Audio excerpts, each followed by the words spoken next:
증거하도록 하겠습니다. 예전에 한 야쿠르트 광고가 있었습니다. 미국에선 요거트라고 하고 한국에선 야쿠르트라고 하는데, 야쿠르트 광고가 예전에 한 몇 년 전에 봤던 야쿠르트 광고가 기억나는데요. 러시아와 터키 그 근교에 코카소스라는 나라가 있고요. 그 지역에서 사람들이 몸에 좋은 요거트를 만들어 먹는다. 그래서 몸에 좋다라는 그런 내용의 광고였습니다. 근데 그 광고가 다 끝나고 이렇게 광고 문구가 나오는데요. 거기 어떤 문구가 있었냐면 생명 연장의 꿈이라고 나와 있었습니다. 생명 연장의 꿈. 그리고 그 요거트 제목이 밑에 이름이 나와 있었거든요. 정말 근데 그 요거트를 먹으면 생명이 연장될까요? 한낱 요거트가 생명 연장을 시킬 수 있을까요? 그렇지 않다고 생각합니다. 그런데 그런 내용을 정확하게 이렇게 광고에 적어놓지 않죠. 그래서 보는 사람으로 하여금 착각할 수 있도록, 또 정말 이걸 먹으면 오래 살 수 있나? 라는 그런 생각이 들 정도로 만드는 그런 광고였습니다. 그 요거트 이름도 어렵습니다. 메치니코프라는 요거트입니다. 실제로 생명 연장이 되는지 한번 사서 드셔보시길 바랍니다. 근데 좀 되게 허무하지 않습니까? 되게 허구적이지 않습니까? 그런데 이번에 좀 더 신빙성 있는 기사를 제가 봤는데요. 미국에, 우리가 살고 있는 이 미국의 어떤 연구기관에서 노화의 비밀을 알게 되었답니다. 그 노화의 방주 말고 노화, 늙어간다. 그 노화의 비밀을 알아내었다고 몇 년 전 뉴스가 나왔는데요. 사람에게는 이게 염색체가 있습니다. 그렇죠? 근데 그 염색체 끝부분에 텔로미어라는 부분이 있답니다. 텔로미어라는 부분이 있는데 그 부분이 닳아서 없어지면 사람이 신체적으로 노화가 된대요. 그래서 그걸 발견해냈대요. 그 연구진들이. 그래서 텔로미어가 없어진다는 것은 바로 사람이 늙게 된다, 노화된다라는 것을 의미한다고 하는데요. 실제로 그들이 쥐를 통해서, 두 마리 쥐를 통해서 실험을 했다고 해요. 이미 노화가 진행된 그 두 마리 쥐를 놔두고 한 마리에게는 그 염색체에 있는 텔로미어를 좀 복구시키는 그런 실험을 했고요. 한 마리에게는 그냥 그대로 놔두었다고 합니다. 그러니까 텔로미어를 복구시켰던 그 한 마리는 다시 털이 자라나고 윤기가 있어지고요. 뇌가 이렇게 늙으면 뇌가 이렇게 수축되지 않습니까? 그 수축된 뇌가 다시 이렇게 좀 정상적으로 커졌대요. 그런데 반면 나머지 그냥 놔뒀던 그 쥐는 그냥 그대로 노화되고 그렇게 생명을 다했다고 합니다. 되게 어찌 보면 이렇게 흥미로운 연구라고 생각할 수 있을 겁니다. 그런데 다른 한편으로 우리가 생각해 보면 이런 연구를 계속하면 할수록, 그렇다고 해서 그 이후에 나온 기사들이 뭐 사람의 염색체 그 텔로미어에 실험을 해서 사람이 다시 젊어졌다 뭐라는 그 기사는 절대 제가 보지 못했습니다. 근데 이러한 연구를 계속하면 계속할수록 인간들이요, 그냥 자기 자신은 나는 유한한 존재다, 나는 생명이 여기까지, 그러니까 나의 생명은 유한하다라는 것을 인정해 버린다는 것입니다. 반면에 다르게 얘기하면 하나님만이 무한하시다, 끝이 없으시다라고 얘기하는 게 되는 것이죠. 많은 사람들이 정말 이처럼 병들어 죽기를 원하지 않습니다. 늙어가서 이렇게 젊음을 더 유지하기를 원합니다. 가능한 한 오래 살기를 원한다는 것입니다. 여러분은 어떻게 생각하십니까? 여러분도 그렇게 생각하세요? 여러분도 그렇게 오랫동안 병들지 않고 늙지 않고 젊음을 유지하면서 막 이렇게 탱탱하게 그렇게 오랫동안 살고 싶으십니까? 여러분, 우리가 읽은 지금 이 이사야는요, 구약 성경 중에서 가장 그 예수님에 대해서 예언을 많이 한 그 성경입니다. 그래서 구약의 복음서라고까지 하고 있는데요.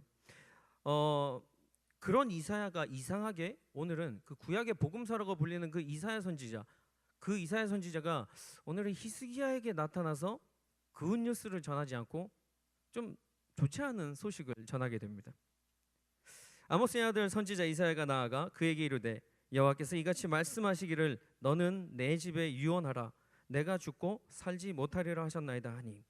내 집에 유언하라, 그 유언을 남기라는 거예요. 네가 이제 곧 있으면 죽을 테니까, 이 생명이 이제 다 할 거니까 빨리 가서 너의 가족들에게, 너의 모든 사람들에게, 너의 백성들에게 네가 죽을 것이다 라고 미리 얘기하라는 것입니다. 이처럼 이사야가 히스기야에게 나타나서 좋지 않은 이 죽음에 대한 소식을 전하게 되는 것입니다. 이렇게 이사야를 통하여서 죽음의 소식을 들은 그 히스기야 왕은 도대체 어떤 사람이었을까요? 구약의 어떤 왕이었을까요? 한번 우리가 보기를 원하는데요. 그는 25세에 이스라엘의 왕이 되었습니다. 그리고 29년간 이스라엘을 통치하였습니다. 이스라엘 왕들의 그 기록을 담고 있는 열왕기하 18장 3절에서 6절까지 그 히스기야 왕이 어떤 사람이었는지 나와 있는데요. 3절에 보시면 여호와께서 보시기에 정직하게 행하며, 또 4절에는 그가 여러 산당들을 제거하며, 그러니까 우상, 이방 문화, 우상 숭배들을 모조리 다 없앴다는 얘기입니다. 그렇게 없애버린, 척결시킨, 깨끗하게 만들어버린 왕이었다는 것입니다. 또한 5절에는요, 이스라엘 하나님 여호와를 의지하였다고 합니다. 그 전후 유다 여러 왕 중에서 그러한 자가 없었다고 합니다. 그러니까 그 앞에 있는 왕도 여호와 하나님을 그렇게 의지한 사람이 없었고, 그 이후에 있는 왕도 하나님을 의지한 사람이 히스기야 왕처럼 의지했던 사람이 없었다고 되어 있습니다. 6절에는 명령하신 계명을 지켰더라라고 되어 있습니다. 하나님께서 명령하신 그 모든 것들을 가급적이면이 아니고요, 목숨을 다하여 생명을 다하여 하나님께서 주신 그 계명들을 지켰다는 말이 되는 것입니다. 그런데 이스라엘 민족들은 그렇게 살지 않았습니다. 하나님만 바라보고 살아야 하는데 우상을 숭배하고 이방 문화를 접하고요, 다른 신들에게 절을 하고, 하나님과의 그 깨어진 관계를 보고 히스기야 왕이 마음이 아파서 하나님과 이스라엘 민족들 그들의 관계를 회복하기 위하여서 율법을 회복시키고 하나님의 말씀을 회복시키기 위하여서 대대적으로 종교 계획을 실시했다는, 그렇게 하나님께서 보시기에 합당하신 그런 왕이었다는 것입니다. 이렇게 25세의 왕이 되어서 14년간 하나님을 열심히 섬겼습니다. 25세부터 14년간이니까 몇 살입니까? 39이죠. 39세. 제 나이가 39세입니다. 그런데 39세 때 히스기야 왕이 이사야 선지자에게 죽음이라는 그런 통보를 받게 됩니다. 오늘 본문 이사야 38장과 정확히 병행을 이루고 있는 그 열왕기하 20장에도 똑같은 내용을 언급하고 있습니다. 히스기야가 병들어 죽게 되매 아모스의 아들 선지자 이사야가 그에게 나와서 그에게 이르되, 여호와의 말씀이 너는 집을 정리하라, 내가 죽고 살지 못하리라 하셨나이다. 억울하지 않습니까? 하나님을 열심으로 섬긴 왕입니다. 율법을 회복하기로, 하나님 그 말씀을 회복하기로 열심히 하나님을 섬겼던 왕이었습니다. 우상을 파괴했고요, 이방의 모든 문화들을 멀리하고 물리쳤던 왕이었습니다. 그런데 그가 받은 것은, 하나님을 열심히 14년간을 섬기고 나서 그에게 돌아오는 것은 죽음이라뇨. 갑자기 히스기야의 히스기야의 삶 앞에 큰 문제가 당면한 것입니다. 그 큰 문제가 그 앞에 놓인 것이죠. 그것은 바로 죽음이었던 것입니다. 그냥 지나가는 어떤 사람이 얘기해 준 게 아닙니다.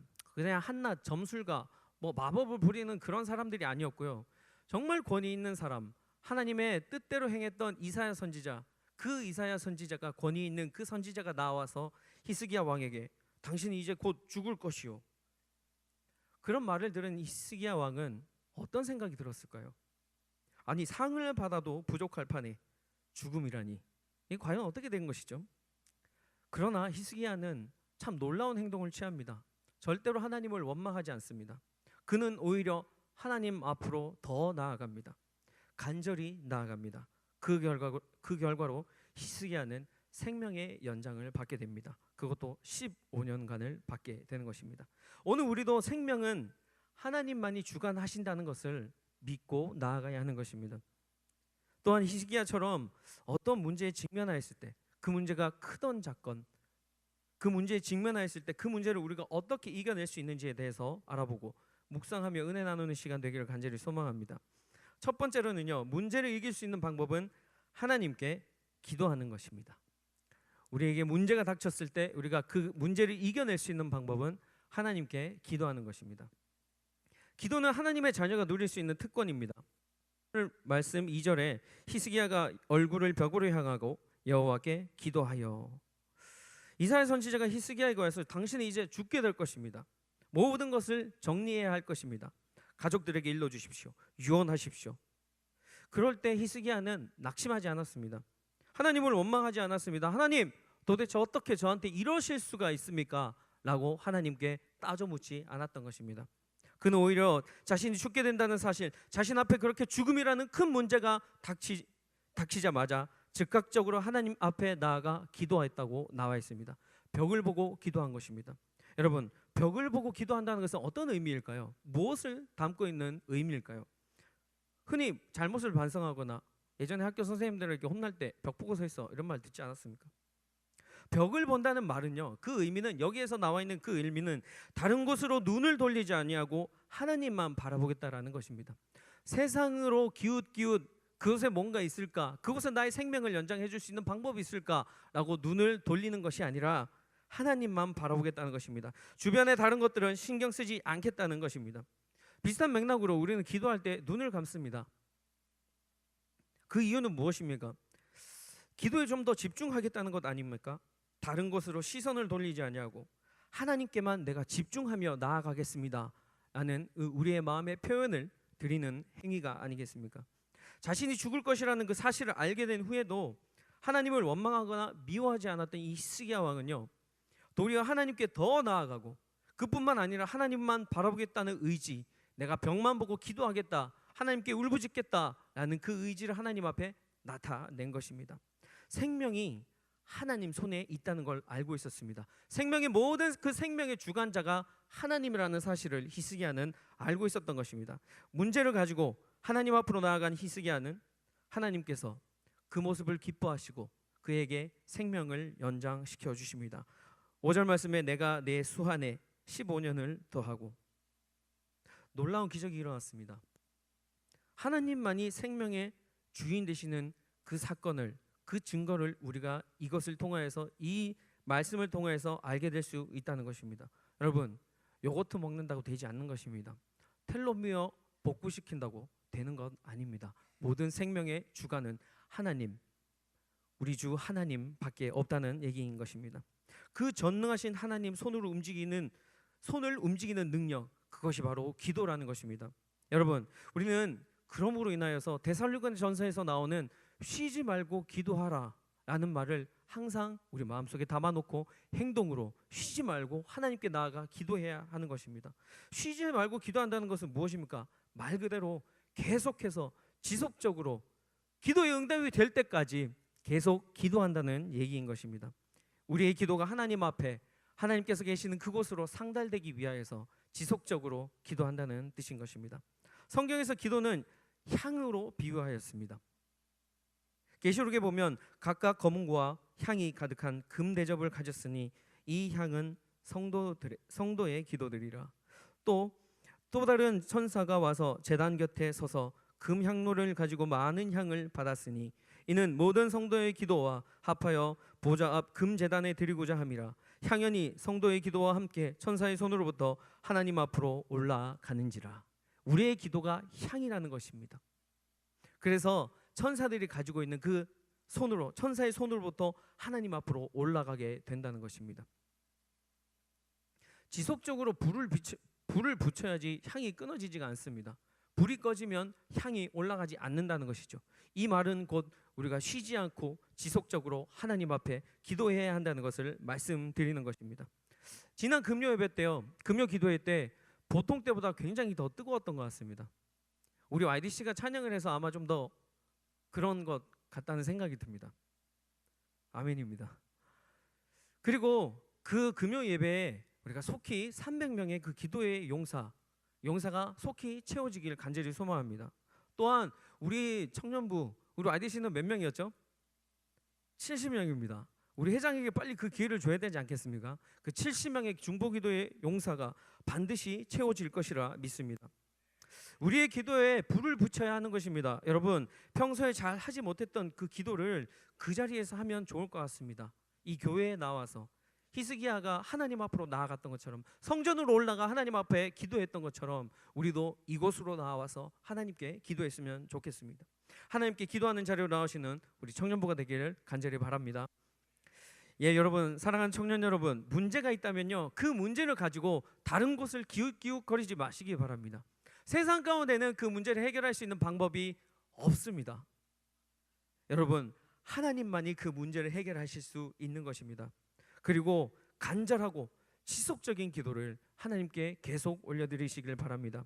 기도에 불을 붙이셔서 하나님께 올려드리는, 하나님께 상달되는 그 기도의 향을 계속해서 올려드리시길 바랍니다. 인간의 힘으로는 도저히 할 수 없는 놀라운 하나님의 그 기적을, 그 기도의 응답을 받게 되시는 우리 청년부 모두가 되시기를 주님의 이름으로 간절히 축원합니다. 둘째로는요, 하나님이라는 어카운트에 저축해 놓은 것이 있어야 합니다. 문제를 해결하기 위해서는 하나님이라는 어카운트에, 계좌에 저축해 놓은 것이 있어야 한다는 것입니다. 문제를 해결하기 위해서는 평소에, 좀 더 쉽게 말씀드리면 평소에 하나님께 기도로 쌓아 놓아야 한다는 것입니다. 여러분, 은행 어카운트에는 체킹과 세이빙이 있습니다. 뭐 다른 여러 가지 많은 어카운트들도 있겠지만 둘의 차이점은 뭐라 생각하십니까? 체킹과 세이빙의 차이, 여러분들 다 아시죠? 세이빙은 말 그대로 모아두는 것입니다. 그리고 평소에 모아두었다가 나중에 반드시 쓸 수 있는 곳, 필요한 곳에 빼서 쓰는 것이 세이빙 어카운트입니다.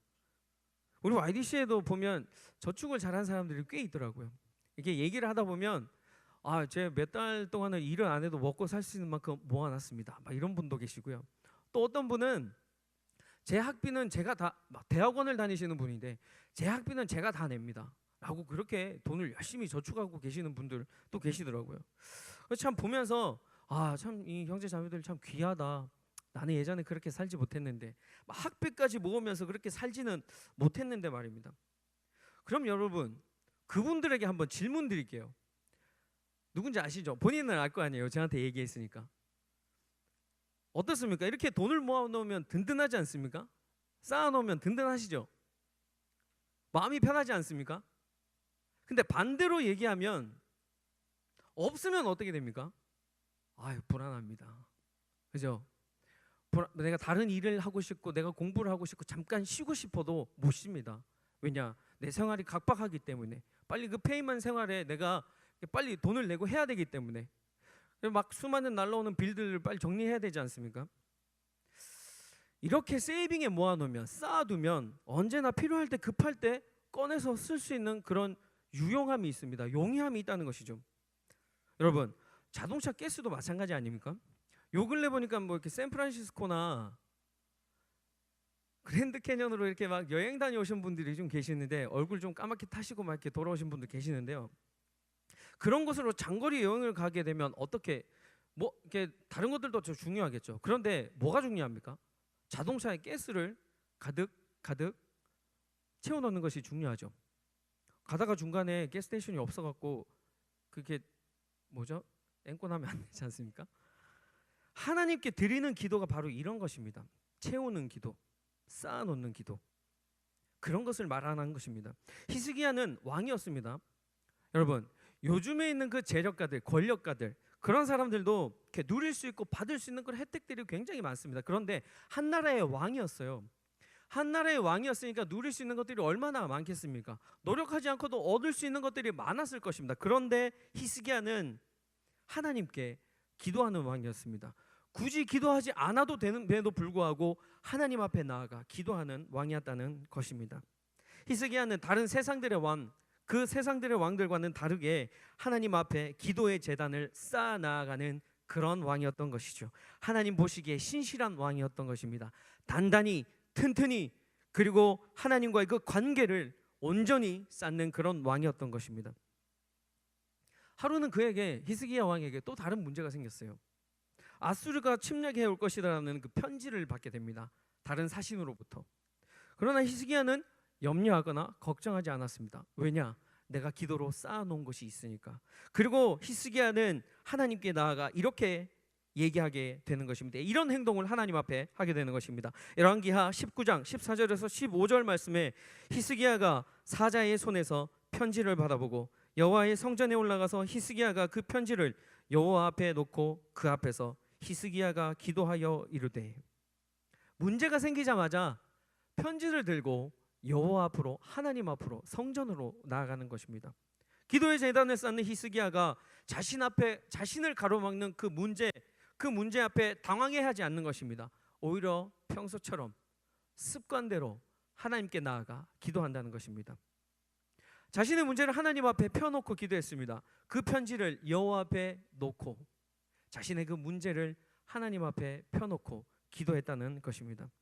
이처럼 어떠한 상황이 일어나도 큰 문제가 앞에 놓인다고 해도 늘 하시던 대로, 늘 하시던 그 습관처럼 기도하신 대표적인 분이 계십니다. 그분은 바로 예수 그리스도입니다. 누가복음 22장 39절과 40절에 예수께서 나가서 습관을 따라 감람산에 가시매 제자들도 따라갔더니 그곳에 이르러 그들에게 이르시되 유혹에 빠지지 않게 기도하라 하시고, 겟세마네 동산의 기도입니다. 예수님께서 습관을 따라 잡히시는 그날 밤에도 예수님께서는 기도하러 나아가셨던 것입니다. 우리 같았으면 어떻게 했을까요? 누가 우리를 잡으러 온다고 했으면 도망가지 않았을까요? 그런데 예수님은 오히려 하나님 앞에, 아버지 앞에 나아가 습관대로 기도한다고 하는 것입니다. 그뿐만이 아닙니다.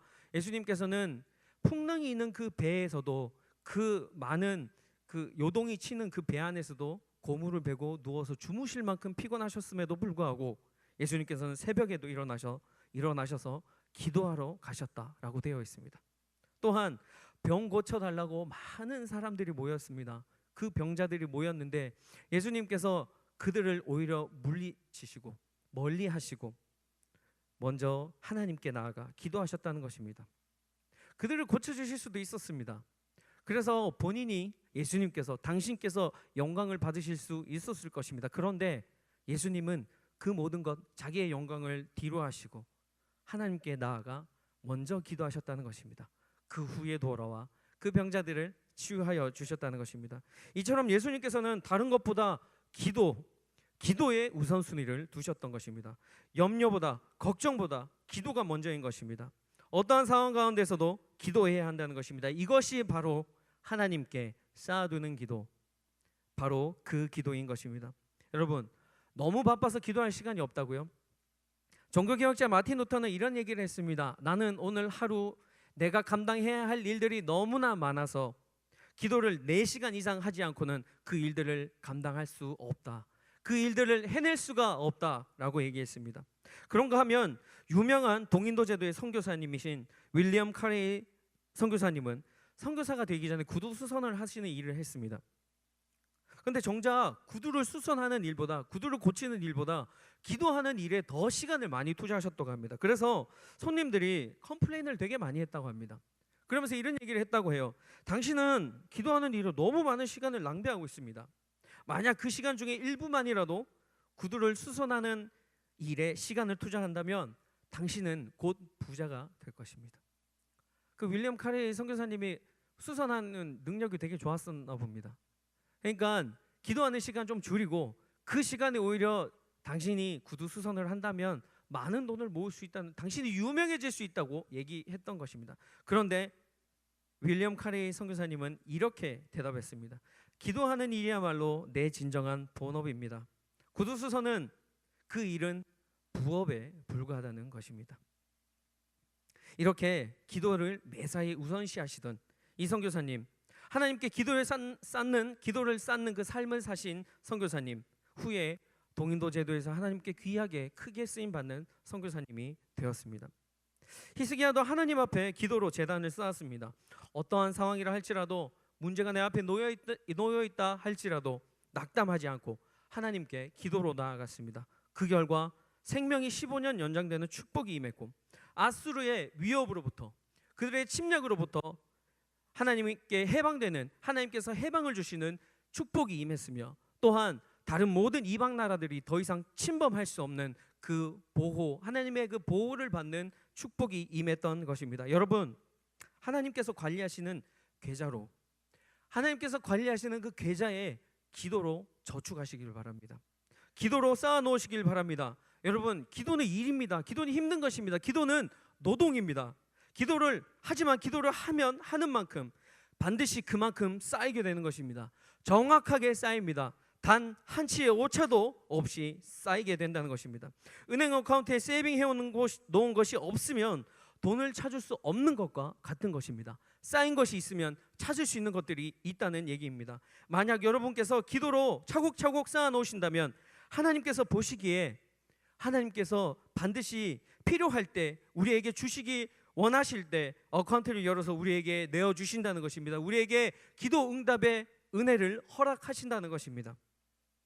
하나님과의 관계에서 기도로 쌓으셔서 문제 앞에서 언제나 응답받는 여러분들이 되시기를 주님의 이름으로 간절히 축원합니다. 말씀을 정리하겠습니다. 우리가 삶을 살아가다 보면 크고 작은 문제가 우리 앞에 닥칠 때가 많습니다. 작은 문제들은 때로는 나의 힘으로, 나의 능력으로 헤쳐나갈 수 있습니다. 해결할 수 있습니다. 그런데 큰 문제, 질병이나 또 혹은 그 질병으로 인하여서 생기는 죽음, 그런 문제들은 나 스스로가 해결할 수 있는 것이 아무것도 없습니다. 생명의 주관자이신 하나님께 그 문제를 가지고 나아가야 한다는 것입니다. 죽음은 아니지만 죽음과 맞먹을 정도의 고통, 그런 괴로움도 마찬가지입니다. 내가 해결할 수 있는 것은 없습니다. 하나님의 도우심으로 해결할 수 있다는 것입니다. 그런 상황 가운데 해결할 수 있는 방법 중에 하나는 그런 큰 고통이 있을 때, 괴로움이 있을 때, 죽음이나 질병 같은 것, 그런 문제들이 우리 앞에 닥칠 때 그 문제들을 해결할 수 있는 그 방법 중에 하나는 하나님께 나아가는 기도입니다. 다른 방법으로, 세상적인 방식으로 해결하려고 하지 마십시오. 하나님께 문제를 가지고 나아가시기 바랍니다. 히스기야 왕처럼 앞도 뒤도 보지 않고 하나님께로 바로 뛰어나아갔던 히스기야 왕처럼 여러분들도 그렇게 하나님 앞으로 하나님만 바라보고 하나님께 기도로 나아가야 한다는 것입니다. 평소에 하나님과 기도로 교제하시기를 바랍니다. 그곳에 하나님께서 계시는 그곳에 그 기도함으로 우리가 쌓아놓아야 하는 그런 놀라운 은혜가, 그렇게 하여서 우리의 문제가 닥쳤을 때 하나님께 구할 때 통장에 잔고가 쌓이듯이 그 기도가 쌓였던 그 기도가 하나님께서 보시고 그 통장을 여셔서 그 잔고를 우리에게 빼서 응답으로 주시는 것 같은 그런 놀라운 축복이 여러분들에게 임하기를 간절히 소망합니다. 나 자신이 병에 걸렸다는 사실을 알게 되는 순간, 혹은 내 주변에 내가 사랑하는 사람들이 병에 걸렸다는 사실을 알게 되는 순간 참 받아들이기 힘듭니다. 히스기야는 받아들이기 힘들었을 것입니다. 그러나 포기하지 않고 하나님께 나아갔습니다. 사랑하는 사람과 그 가족들의 질병, 그 질병의 고통을 함께 짊어지고 가야 한다는 것, 주변 사람들뿐만 아니라 가족들, 나 자신 모두가 힘들어지는 일인 것입니다. 몇 번 여러분들에게 간증한 적이 있습니다. 4년 전에도 저에게도 이런 비슷한 일이 일어났습니다. 제 아버지께서 갑자기 한순간 몸이 좋지 않아지셨습니다. 당뇨로 인한 혈관성 치매였습니다. 그뿐만 아니라 여러 가지 많은 합병증들이 생기셨습니다. 간질도 생기셨고요, 부정맥도 생기셨고, 또한 정신분열 증세까지 생기셨습니다. 모든 가족들이요 24시간 동안 아버지를 지켜보지 않으면, 아버지를 간호하지 않으면 안 되었던 상황이었습니다. 처음 아버지가 편찮으시다는 것을 알게 되었을 때 그 사실을 받아들일 수가 없었습니다. 아니, 어떻게 나에게 이런 일이 생겼지? 그런 생각조차도 나지 않았습니다. 너무나 갑작스럽게 일어난 일이었던 것입니다. 그 이후로 우리 가족의 모든 삶들은 송두리째 바뀌었습니다. 전혀 다른 삶을 살게 되었던 것입니다. 가족들이 영적으로 힘들어졌습니다. 육체적으로 힘들어졌습니다. 그러나 후에 저희 가족은 그 문제를 하나님 아버지 앞으로 가지고 나아갔습니다. 그리 오랜 시간을 끌지 않았습니다. 하나님 아버지 앞에 나아갔던, 포기하지 않았던 저희 가족들의 그 문제를 주님 앞에 가지고 나아갔을 때 하나님께 간절히 기도하는 것밖에 없구나라는 생각을 하게 되었습니다. 그리고 또한 치유의 은사가 있으신 목사님에게도 찾아가 기도를 부탁드렸습니다. 새벽에 나아가 기도했습니다. 밤에 기도를 했습니다. 절박하고 간절한 기도를 들으시는 하나님께서 감사하게도 저희 가족들의 기도를 들어주셨습니다. 그 모든 기도들이 하나님 앞에 쌓였던 것입니다. 물론 기도를 하면서 기도만 한 것 아닙니다. 병원도 다니시고 약도 드시고 인간의 노력으로 우리들이 할 수 있는 최대한의 노력을 기도와 함께 병행했던 것입니다. 기도와 일상생활은 하나가 되어야 합니다. 기도만 하겠다, 약은 먹지 않겠다, 그런 슬기롭지 못한, 지혜롭지 못한 방법은 추천드리고 싶지 않습니다. 인간의 한계를 넘어서 생명의 주인이신 하나님께 할 수 있는 모든 은혜를 베풀어 달라고 저희의 노력과 함께 하나님께 기도하였던 것입니다. 시간이 차츰차츰 흘러서 아버지의 건강이 조금씩 좋아지셨습니다. 그리고 이제는 70-80% 정도의 건강을, 예전의 그 건강을 회복하셨습니다. 이제는요, 이성적인 판단도 하실 수가 있게 되었고, 때때로는 거의 정상으로, 오히려 제가 더 까먹는 일이, 제가 더 잊어버리는 일이 많을 정도로 아버지가 때때로는 정상으로 가까워지셨습니다. 사실 당시 아버지가 아프실 때 언제 돌아가실지 몰라서 영정사진도 찍어 놓았었습니다. 그런데 히스기야 왕의 생명을 연장시켜 주셨던 그 하나님의 놀라운 은혜가 저희 아버지에게도 임하였고 지금까지 건강하게 살아 계십니다. 그러나 여러분, 그 시간이 5년이 될지 15년이 될지 25년이 될지 저는 알지 못합니다. 오직 아버지만이 아십니다. 확실한 것은 여러분, 그냥 여기에서 안주하고 머물러서는 안 된다는 것입니다. 이것에서 그냥 만족하고 아버지의 병고침이 받았으니, 아버지가 이제 호전되셨으니 제가 기도하지 않아도 된다라는 말이 아닙니다. 거기에서 그냥 만족하고 끝나면 안 된다는 것입니다. 모든 문제의 해결이 기도라는 것을 우리가 알게 되었으니 여러분들도, 저 자신도 하나님께 더 기도로 나아가야 하는 것입니다. 문제가 있으면 그 문제를 가지고 하나님 앞으로 나아가야 하는 것입니다. 그리고 응답을 받으시는 놀라운 축복을 누리시길 바랍니다. 또한 여러분, 기도를 쌓으시길 바랍니다. 투자하시길 바랍니다. 하나님께서 관리하시는 그 기도의 어카운트에 쌓아가시길 바랍니다. 기도로 하나님과 그 관계를 더욱더 견고히 튼튼히 쌓아나가시길 바랍니다. 하나님께 기도하여 우리 하나님께서 허락하시는 그 모든 것들을 받아 누릴 수 있는 우리가 되길 간절히 소망합니다. 기도로 인하여서 우리의 모든 삶에, 우리 이 자리에 앉아 있는 모든 주님의 자녀의 삶에 놀라운 은혜와 축복이 임하기를 주님의 이름으로 간절히 축원합니다. 함께 기도하겠습니다.